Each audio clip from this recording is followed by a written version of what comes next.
Muito bem. Então a gente vai hoje para nossa segunda aula do método C3. Hoje a gente vai estudar. A gente, na verdade, agora, vocês lembram da primeira aula? Não sei se todo mundo estava. A gente falou sobre o que é uma miofáscia, o que são os nódulos de tensão, vocês lembram? Como que eles se formam, o porquê que eles causam essas dores todas. E aí agora, o que a gente vai fazer? A gente vai começar a aprender o que a gente chama de trilhos anatômicos. O que são esses trilhos anatômicos? Então, reparem, minha voz está meio rouca. O que são esses trilhos? Foi descoberto, né, através das dissecações dos corpos, né? A medicina surgiu através da dissecação de cadáveres, né? E foi descoberto, eu não sei se vocês lembram, da continuidade facial. Eles começaram a fazer a dissecação nos cadáveres, eles repararam que tinha uma pele, uma camada de tecido que não envolvia apenas uma parte do músculo, né? Vocês lembram que a miofáscia, ela envolve cada fibra muscular, cada conjunto de fibras. Eles começaram a perceber que aquilo ali tinha uma continuidade e que o tecido, na verdade, não envolvia apenas uma região, mas envolvia todo um caminho. E aí, hoje, a gente chama de trilhos anatômicos, porque é como se fosse um trilho de trem, que liga um ponto ao outro. É por isso que quando a gente fala que quando você tem um nódulo de tensão, por exemplo, num músculo do trapézio, vai ter uma aula um pouquinho mais elaborada que eu vou falar um pouquinho mais sobre músculos para vocês entenderem um pouco mais. Por exemplo, quando a gente tem um nódulo numa musculatura bem clássica, né, que é o ombro, né, o trapézio. Se esse nódulo ele estiver muito contraído e ele estiver apertando, por exemplo, né, a parte dos nervos, né, o caminho neural, você pode sentir essa dor irradiar. E aí, às vezes, você acha que é um problema do nervo, mas não é. É uma questão de nódulo mesmo. E aí, quando eu desfaço esse nódulo, essa dor diminui. E o porquê que acontece isso? Porque quando eu tenho uma quando eu tenho um nódulo em uma parte do meu corpo, e geralmente ela faz parte, né? Se ela fizer parte desse trilho, desse caminho, essa dor ela pode correr por esse caminho, tá?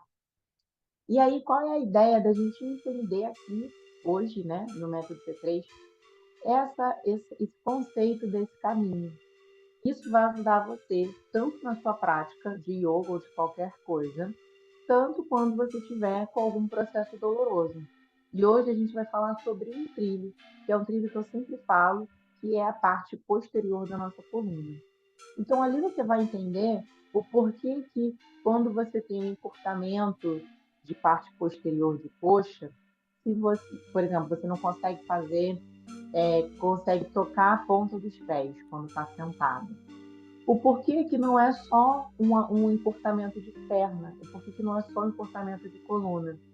E hoje a gente vai fazer uma liberação de toda essa parte posterior que vai ajudar em todos esses movimentos de flexão, tá? E quando você pode utilizar essa sequência? É uma sequência que a gente está fazendo, tá? A gente vai liberar desde a ponta, desde o pé até a cabeça, tá? Quando você pode usar isso? Quando você quiser melhorar a sua flexão de tronco, quando você quiser diminuir as suas dores, principalmente na coluna lombar, cervical, torácica, dores no quadril, tá?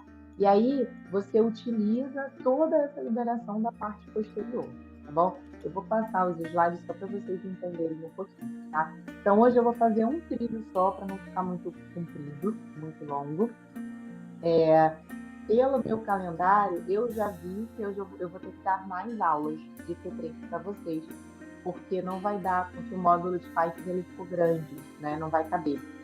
E aí, em um ano, né, de plataforma. Então, eu vou trazer aulas avulsas para vocês, tá bom? Além das quintas-feiras quinzenais. E aí, eu vou estar marcando com vocês. A gente pode marcar no final de semana, talvez alguma coisa mais tranquila que seja para todo mundo. Eu vou estar marcando essas aulas extras, tá? Tá bom, vocês vão ganhar mais aulas aqui, certo? Então, para a aula de hoje, a gente vai usar o bloquinho, a bolinha e o rolo, tá? Então, eu vou só apresentar aqui para vocês um esqueminha. Deixa eu ver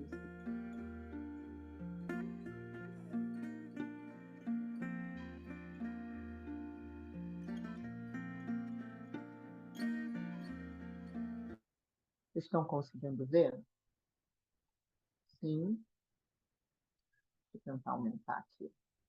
Estão conseguindo ver a tela toda? E eu no cantinho? Sim?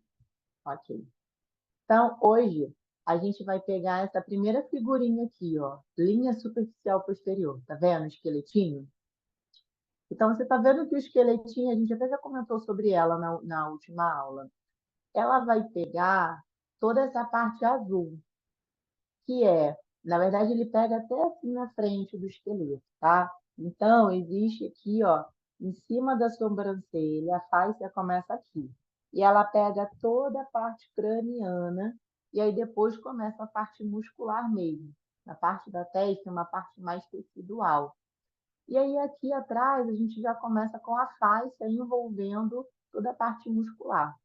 E aí, ele pega aqui atrás da cervical, todos os músculos do lado das vértebras. Lembra aquela liberação que a gente faz com a bolinha? A gente vai fazer hoje ela, e aí você vai entender o motivo, né? Então, ela. Ui, volta lá. Então, pega toda essa parte lateral aqui da coluna e vai pegar o meio do sacro. Deixa eu pegar aqui o esqueleto. Lembra que a gente já falou sobre quando a gente libera com a bolinha, que eu falo assim, lá na linha da calcinha, lembra quando eu falo? A gente vai passar a bolinha nessa parte, né, na lateral, então nunca é no meio. E no meio a gente tem o processo espinhoso, lembra que eu já falei?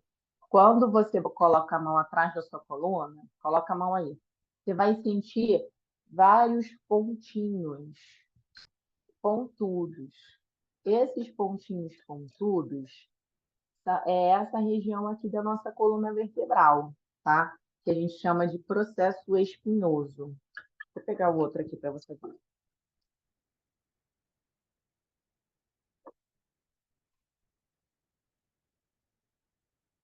Aqui, a gente já falou dele na última aula. Esse pontudo que você palpa é isso aqui, que a gente chama de processo espinhoso. Ele fica para trás, tá? Então, aonde que a bolinha vai entrar? Não vai entrar nele, porque vai incomodar. É um processo ósseo. Você vai colocar a bolinha na lateral mesmo. Então, você vai ter a bolinha, aí você vai dar meio que dois dedos, tá vendo? Tá escuro aqui, não tá? Você vai dar dois dedos e a bolinha vai entrar aqui, ó, na lateral, que é onde fica a parte muscular mais grossa, que é essa foto aqui. Vocês conseguem perceber? Tem o meio e tem a parte da lateral, que é aonde você sente que tem o músculo. Palpa aí nas suas costas, ó. Palpa assim, ó. Coloca a mão no centro, você vai sentir essa parte mais pontuda. E aí passa para o lado, você vai sentir uma camada de músculo saltando. Perceberam? Aí é o que a gente chama, é um conjunto de músculos que a gente chama de paravertebrais. Para por quê? Porque está paralelo. Vertebral porque está do lado da vértebra, tá? Então, existe um conjunto de músculos que faz um movimento de extensão da coluna. Porque quando o músculo contrai, ele faz um movimento. Então, se eu pensar que a minha coluna tem vários músculos que, quando se contraem, ele me estende para trás, é ele que eu quero liberar, tá bom? Certo? Se tiverem dúvidas, vocês levantem a mão. Se você levantar a mãozinha assim, tem um negocinho de levantar a mão que aparece, tá? E aí, a gente vai passar por toda a coluna e depois a gente vai vir aqui, ó, no quadril. Aonde você vai colocar a bolinha? Você vai tentar trazer essa bolinha, eu falo, né, na linha da calcinha. Por que na linha da calcinha? Depende da calcinha também, né? Não é uma calcinha box e também não é um fio dental. É uma calcinha normal, tá? Geralmente a calcinha normal vai pegar o quê? Mais ou menos no meio do bumbum, não é? Assim, ó. ela pega mais ou menos na linha do sacro. Se você palpar, palpa aí o teu sacro. Coloca a mão aí. Você vai reparar que tem a massa grandona do glúteo, e aí tem uma parte que ele dá uma afundada. Dá uma palpada aí. Tem o bumbum bem grandão, mas não pega no bumbum, não. Pega assim, ó. Palpa o seu quadril e vai descendo a mão. Você vai sentir como se fosse uma divisão. Estão sentindo? Mais ou menos na linha da calcinha. Você sente que tem um osso no meio. O nome desse osso laranja é sacro, tá? É o osso sacro. A coluna lombar é esse verde, certo? A coluna azul é a coluna torácica, que é onde a gente fica corcunda, e esse roxinho é a coluna cervical, tá? Eu vou dar uma aula teóricazinha explicando a questão da coluna, como ela é, tá bom? Então, quando chegar aqui embaixo, você vai passar a bolinha nessa região, certo? Porque dá uma olhada aqui nessa foto azul. Vocês percebem que é bem no meio, é bem no sacro, não é no glúteo, certo? O glúteo é uma outra, já é uma outra cadeia, tá bom? Então hoje a gente vai vir descendo pela coluna no meio. Eu vou fazer uma liberação ali, ó, bem em cima do quadril, que geralmente eu peço para a gente passar a bolinha aqui nessa região. E aí depois a gente desce por aqui, tá bom? Depois, como que a gente vai liberar a parte da coxa? A coxa, geralmente a bolinha não dá muito certo. Eu prefiro liberar com um rolo, tá? Porque como a coxa tem uma massa muscular grande, a bolinha meio que entra. Então o rolo fica mais fácil, tá? E a panturrilha, a gente pode usar um ou outro. A bolinha dá bem certo também. Na panturrilha, dá para liberar bem. E o rolo na panturrilha, a gente precisa de um pouco mais de braço. Aí pode ficar um pouco cansativo, mas super dá também. E aí essa faixa passa por tudo isso e depois ela vem para a planta do pé. Então ela fecha lá embaixo do pé, tá? E aí a gente vai fazer com a bolinha no pé também, e que é muito legal para fazer, por exemplo, em pessoas que têm fascite plantar, dor no calcanhar. Então, se você passa por processos de dor ao caminhar, com o pé mais cansado, ou até mesmo um processo inflamatório, você pode fazer essa liberação no pé, tá bom? O pé que é muito curvo, né? Ele também é interessante para poder dar uma relaxada para descer, tá bom? Então, essa é o que a gente chama de linha superficial posterior, tá? Superficial porque os músculos são bem saltados para trás, são músculos superficiais, não são profundos, e posterior porque está na parte de trás, beleza?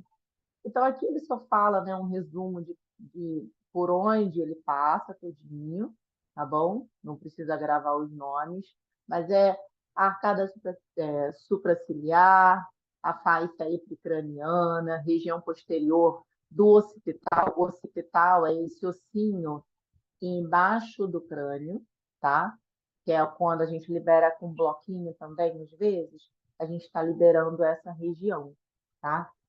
Aqui, ó, região do occipital. O occipital é esse osso embaixo do crânio, tá bom? Os extensores do pescoço, a gente vai liberar. Eretores da espinha, que são esses paravertebrais, tá? Fáscia sacral, lá no sacro, que a gente já falou. Isquios tibiais são os músculos da coxa, da parte de trás da coxa. Depois eu acho que eu vou deixar esse slide um pouco menos técnico, escrever, traduzindo para um português leigo, tá? Porque ele está com um técnico, né? Que é do curso que eu dou de faz. Panturrilha e faixa plantar. Entendeu? Show? Então, aqui só detalhes para vocês darem uma observada, ó.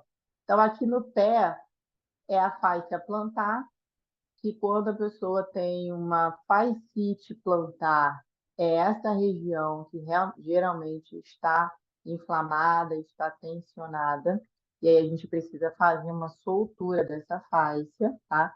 E aí ela inflama porque ela está ali, ó, muito ativa, muito ativa. Preciso liberar, tá?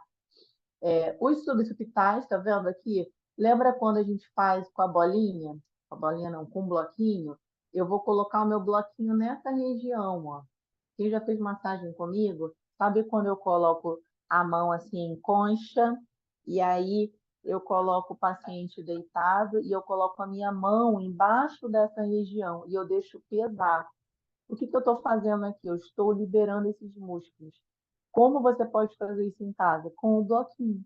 Você vai colocar o bloquinho nessa região e aí você vai fazer um movimento para um lado e para o outro, ajudando a liberar. É a mesma coisa, tá? Você só não consegue fazer a decapitação, mas você pode prevenir a contração em excesso dessa região. Consegue perceber? O grande problema é porque as pessoas não previnem. Ela deixa.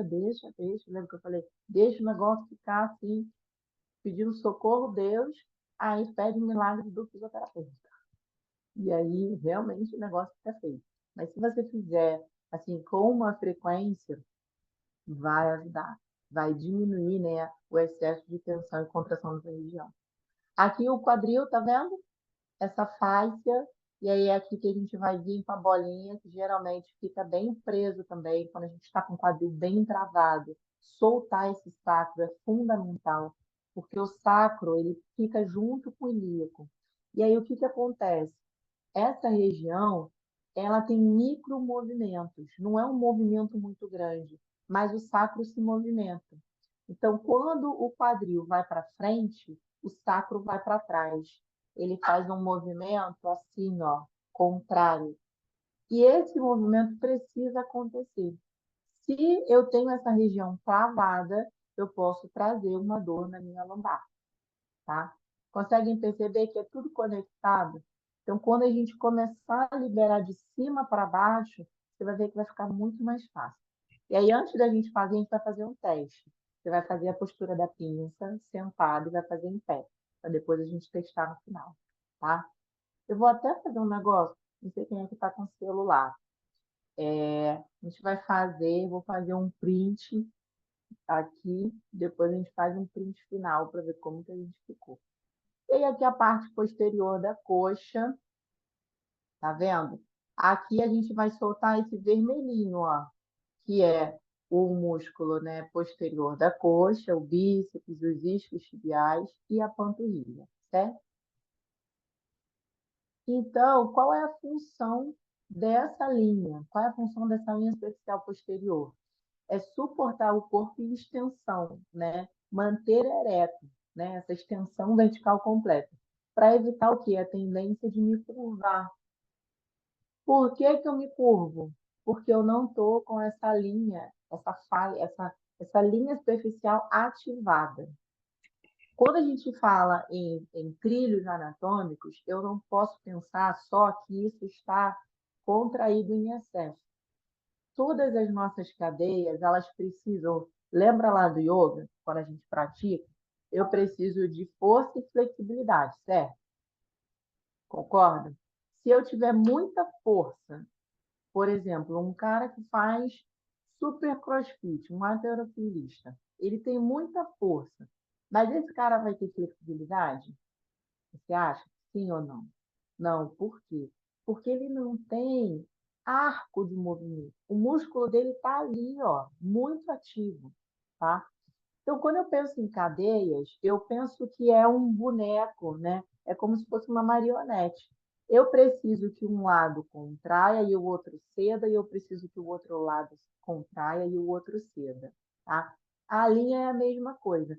Essa linha superficial posterior, vocês acham que ela precisa de força? Ela precisa estar ativa? Sim ou não? Faz assim, sim ou não? Você acha que essa linha precisa estar ativa? Sim, né? Porque se ela não estiver ativa, se a minha cadeia especial posterior estiver fraca, vai acontecer o que com o seu corpo? Ó, a parte da frente vai puxar e eu vou encurvar. Concorda? E se ela estiver contraída demais, o que que vai acontecer?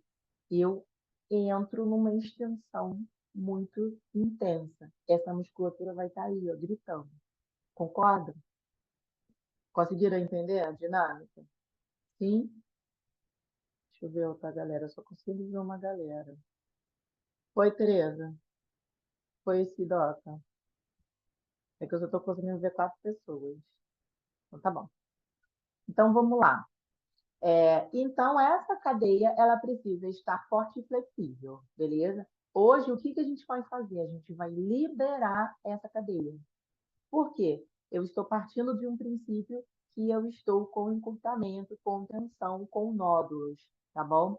Só que aí eu preciso pensar. Aí eu consigo fortalecer um músculo que está encurtado, que está com nódulo? Se eu fortalecer ainda mais, eu vou ativar ainda mais essa tendência de contrair, certo? Aí o que que eu faço? Eu libero, eu solto e depois eu venho com uma contração, com uma ativação mais saudável. Eu contraio o músculo de uma forma correta.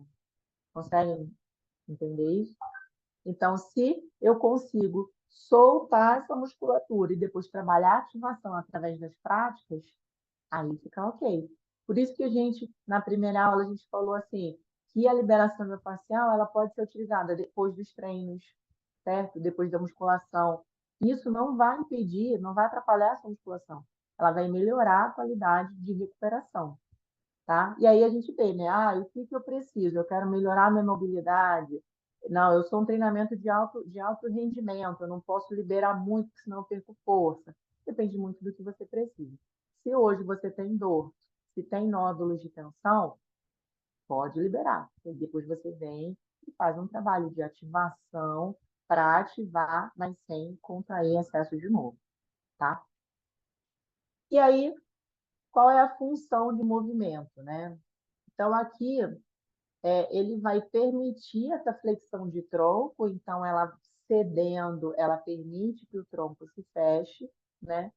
E o quadril, né?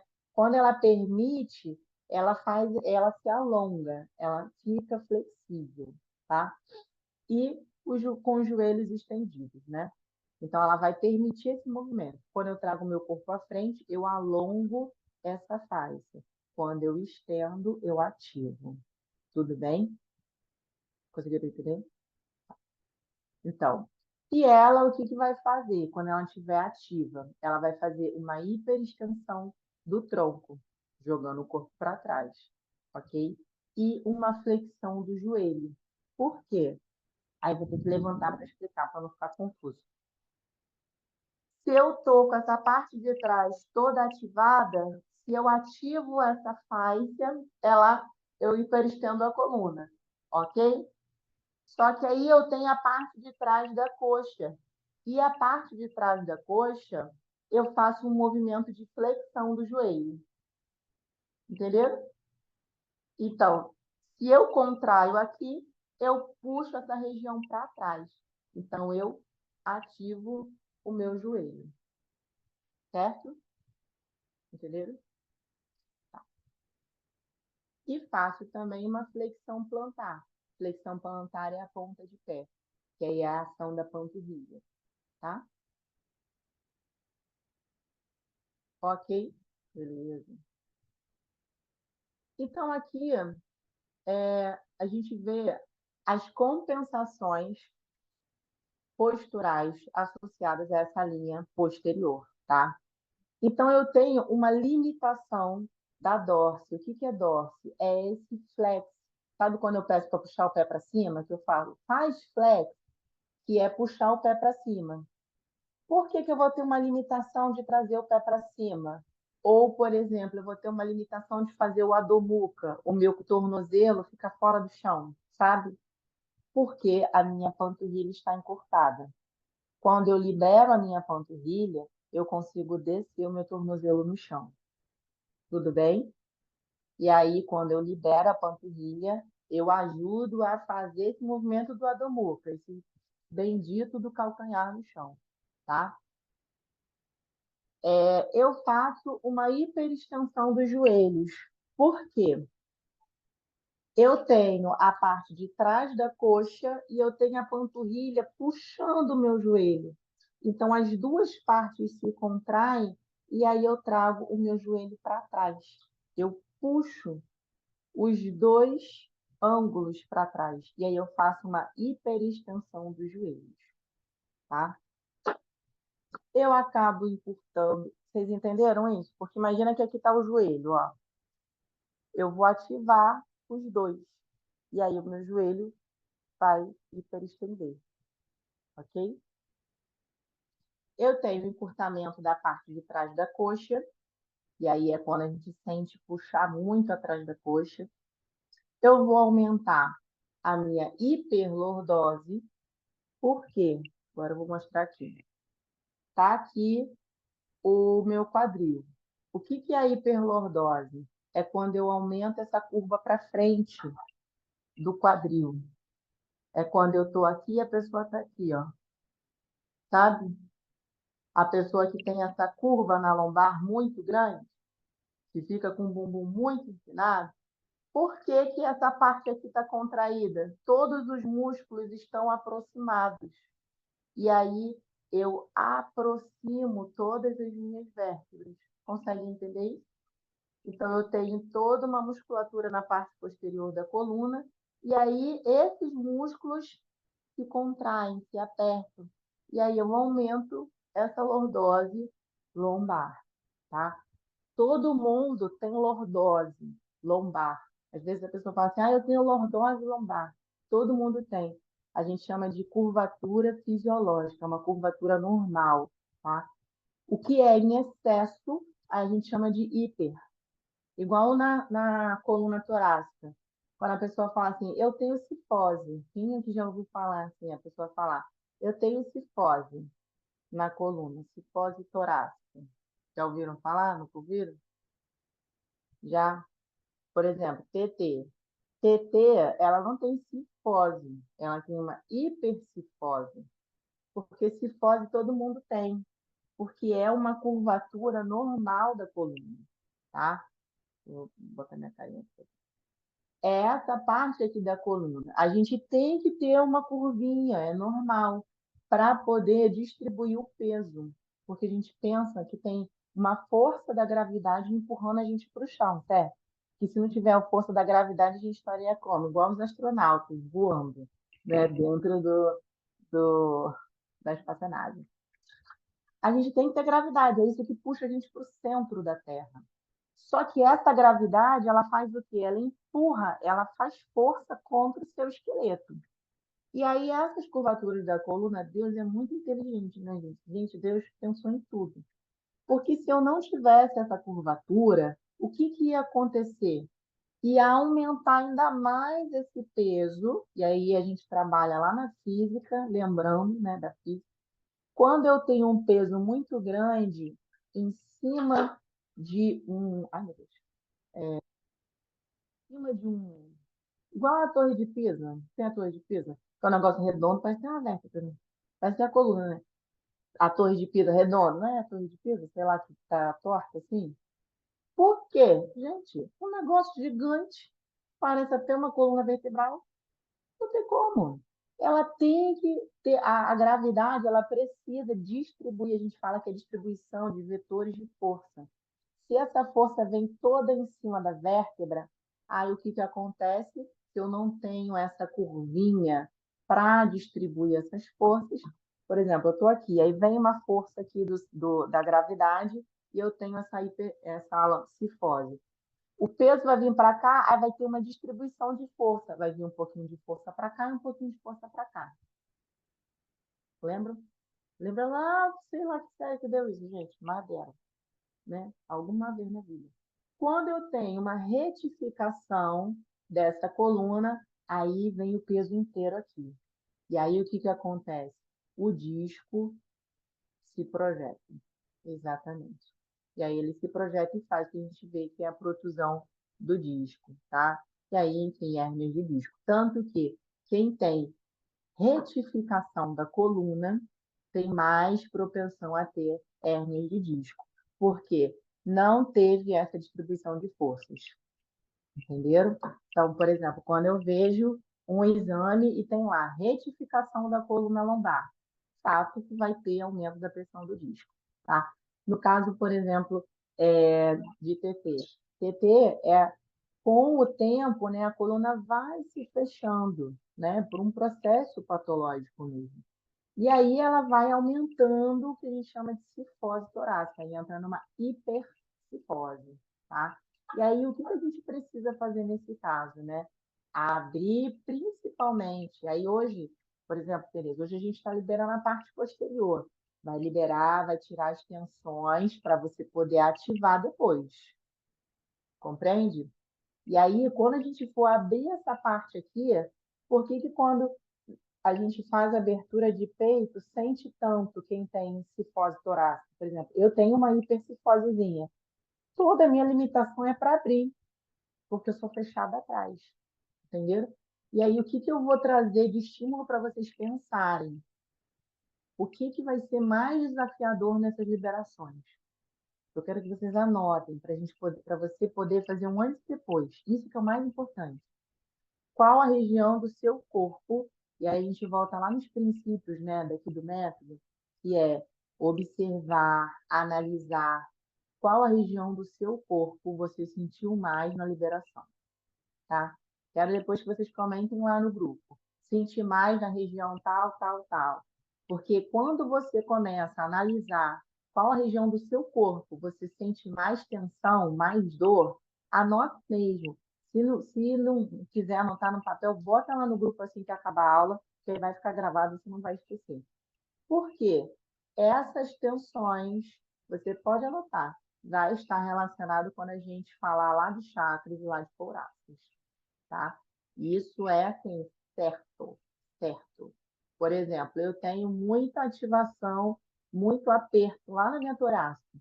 E eu sei, ó, já é sabido e conhecido de tempos que o meu anahata, o meu chakra cardíaco, ele tinha muitos processos para serem cuidados. E tá tudo aqui, nessa região da torácica, tá? Então, anotem, e aí é o deverzinho de casa.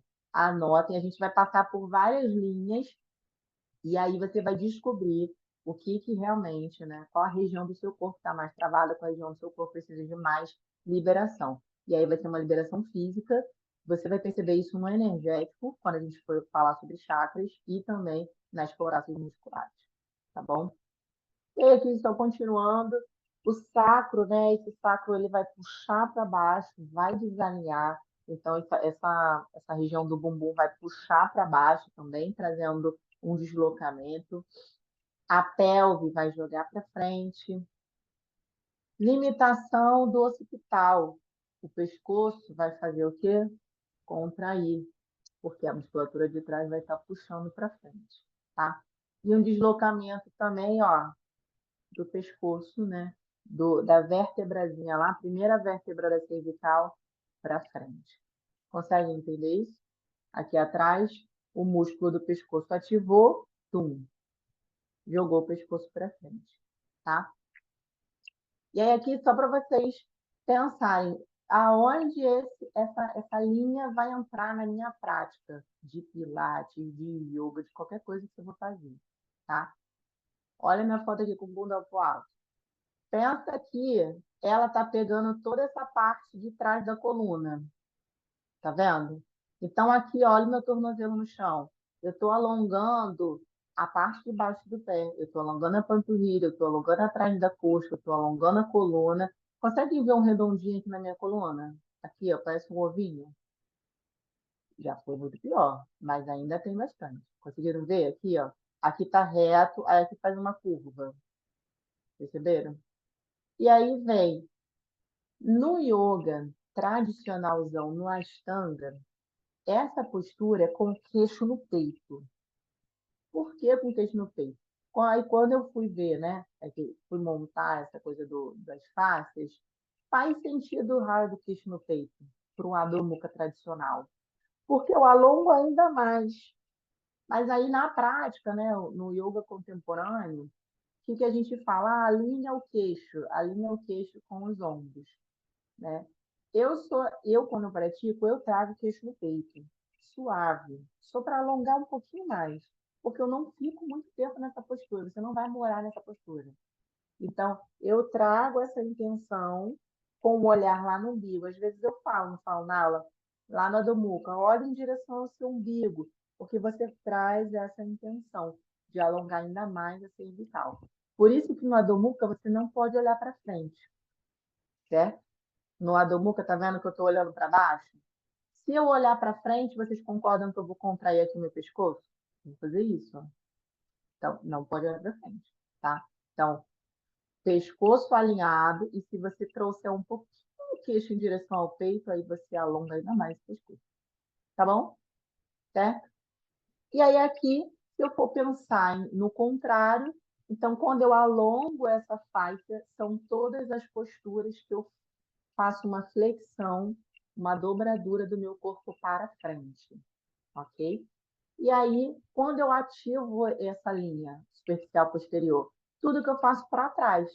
Então, um gafanhoto, aquele que a gente deita de barriga para baixo, estende para cima. Quando eu faço a ponte, eu estou ativando essa linha, ativando, contraindo, tá? Então, a gente vai sempre pensar que eu preciso contrair e alongar, contrair e alongar. Beleza? Tudo certo? Então, foi até aqui. Então, agora eu vou abrir aqui, vou parar de compartilhar, a gente vai fazer a prática, tá? Então, tá vendo? A gente tem uma série que a gente vai fazer hoje. Deixa eu ver aqui. É isso mesmo. A gente vai fazer essa série aqui. Mas antes, eu quero que a gente faça um teste. Então, vamos lá. Então, entra numa postura aí, a gente vai testar o nosso Uttanasana em pé, levando as mãos no chão. Lembra? E depois a gente vai testar a pinça, que é a postura final dessa postura, né? Que é fechar o nosso corpo completamente, tá bom? Então, entra nessa postura aí para mim, todo mundo. Eu vou tentar fazer um print do coisa.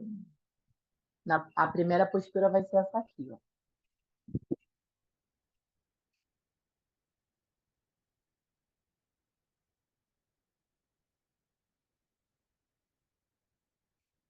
tá? Deixa eu ver. Era. Faz uma de cada vez, peraí.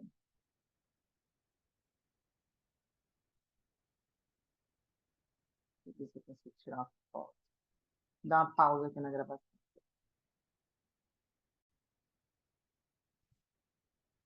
Agora você vai esticar os dois joelhos e levar a testa em direção ao joelho.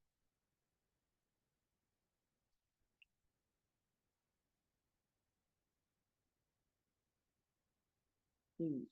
Peraí.